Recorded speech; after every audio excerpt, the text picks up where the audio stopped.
Estimados estudiantes, nos encontramos en el módulo 2 del ramo de legislación ambiental y en este módulo conoceremos las competencias de los órganos de la Administración del Estado con competencia ambiental y los instrumentos de gestión ambiental, en particular el sistema de evaluación de impacto ambiental. Para profundizar algunos temas tendrán asociadas lecturas complementarias de profundización. El resultado del aprendizaje del módulo 2 que se desea lograr se relaciona con conocer las competencias de los órganos de la Administración del Estado con competencia ambiental y relacionarlas con los instrumentos de gestión ambiental vigentes en nuestra legislación.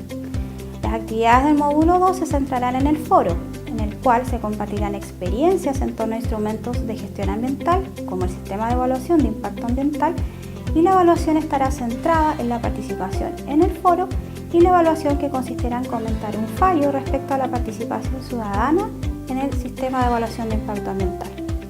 Reitero la importancia que tiene su participación activa en el aula virtual, ya que de ello depende el avance en su proceso de enseñanza y aprendizaje tanto individual como colectivo.